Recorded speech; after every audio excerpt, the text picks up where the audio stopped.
a gyakorló és az udvari játék. A játékok felosztása pszichológiai alapú, szinten tagolva lehet gyakorlójáték, zárójelben műveletvégzés öröme, szimbólumjáték, zárójelben fantázia, szabályjáték, zárójelben szabály betartásának, gyártásának öröme. A játékok felosztása tartalmuk szerint lehet gyakorlójáték, szimbolikus játék, konstruáló játék, szabályjáték. Gyakorlójátéknak tekintjük az olyan játékot, amely során a gyermek tárggyal vagy tárgy nélkül műveleteket ismétel, funkciókat gyakorol saját örömére. Zárójelben nevezzük még explorációs játéknak is. A gyakorló játék nem csak a csecsemőkorban figyelhető meg, fejlődésében kell vizsgálni. Fejlődésében 3 szakasz figyelhető meg. Kísérletező, kutató, manipulációs szakasz, második, igazi, tényleges gyakorlójáték játszásának szakasza, harmadik, az egyéb magasabb szintű játékba való átmenet szakasza. Piaget a gyakorlójáték fejlődésében 2 kategóriát különböztet meg, az érzékszervi mozgásos játék és gondolkodás gyakorlása. A képzeleti alkotójátékokon belül a művelet hangsúlyos játékok közé tartozik. Lényege, a tárgy mozgatásával, a hangok, szavak ismételgetésével egy kitalált vagy utánzott tevékenységet gyakorol. A játék kezdete a jelenséget megérti, már nem ösztönzi felfedezésre, a maga örömére ismétli a tevékenységet. A gyermek első játék a saját testtel, hangokkal, mozdulatokkal, helyváltoztatás, manipuláció tárgyakon, tárgyakkal, jellemző életkor csecsemő és kisgyermekkor 0-tól 2 éves kor között. A gyakorló játékok mozzanatai, zárójelben Millár. Exploráció, zárójelben felfedezés, felderítés, tapasztalatok szerzése, a megértésre irányuló cselekvés.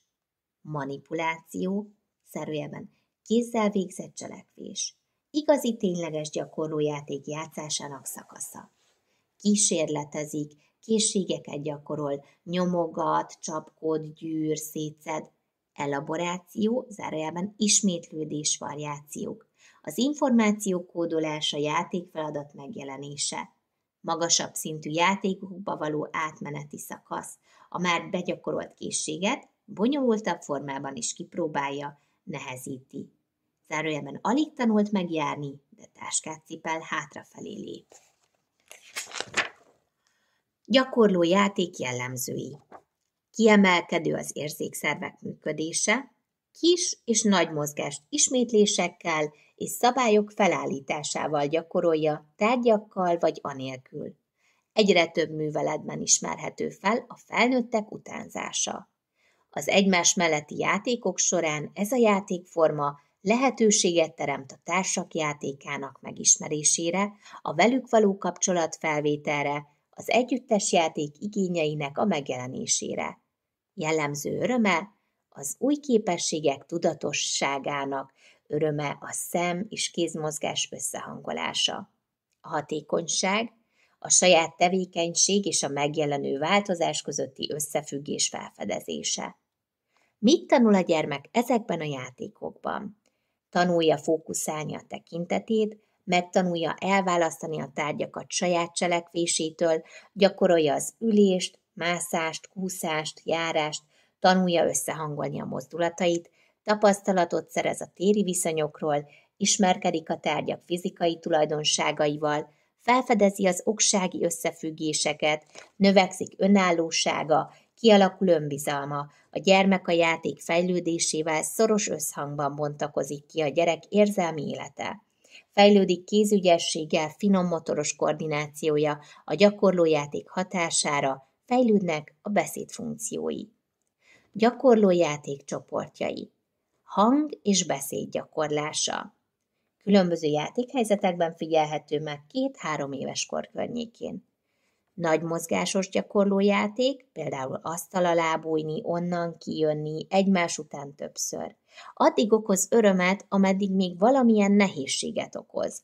Ha már könnyen megy, akkor újat talál ki, vagy új elemmel nehezíti. Manipulációs, explorációs játékok legnagyobb a jelentősége. Ennek során sokféle műveletet tanul meg a kezével elvégezni, emelni, letenni, összeilleszteni, fogni, dobni, gurítani. Eszközzel való játék legszínesebb, legváltozatosabb játékfajta. Értéke abban rejlik, hogy az építő, konstruáló és a szerepjáték alakul ki belőle. Babakocsival játszik, formaberakó, gyöngyök, gyurma. A jó játék feltétele. Lehetőséget az önálló próbálkozásra, ugyanakkor biztonságos. Anyagokkal való játék, homokkozás, gyurma, hó, kavics. A gyakorlójáték átalakulása. Megjelenik a konstrukciós játékban, produktumot hoz létre, szimbolikus játékban szocializálódik és szabályjáték lesz belőle, a bonyolultabb és összetettebb mozgásformák részévé lesz, elvezet valós alkalmazkodáshoz. Gyakorlójáték összegzés. Felnőtt támogatása mellett bontakozik ki, kezdetben véletlenszerű, majd szándékos ismételgetés. A gyermek egyre több tárgyat von be a cselekvéseibe, így egyre több és változatosabb műveletet végezhet el. Kutató manipulációból lesz szabályszerűség, majd a cselekvéssorok tervszerű kidolgozottsága. A gyermek környezetében lévő személyek viselkedésének utánzása. Kezdetben ragaszkodik a tárgyak eredeti funkciójához, majd a tárgyaknak mással való helyettesítése jellemző. Ez az elmozdulás a gyakorlójátéktól a szimbólumjáték felé. A nagy mozgásokat bonyolultabb mozgások váltják fel, hosszabbodik az egy játékkal töltött idő. Az egyedül játszó gyermek felfedezi a játszótársat, kapcsolatot kezdeményez. Udvari játék. Az udvari játék megszervezése, irányítása, korszerű feltételeinek biztosítása.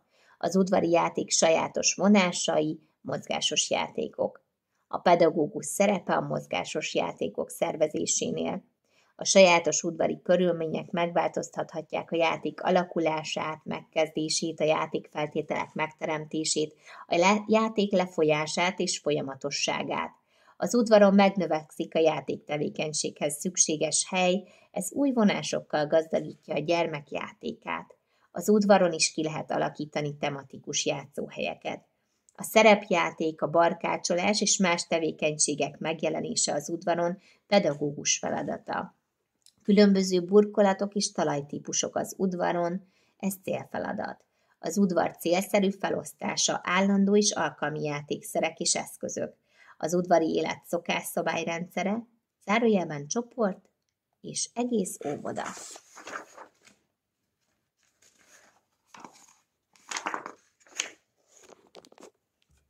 Köszönöm!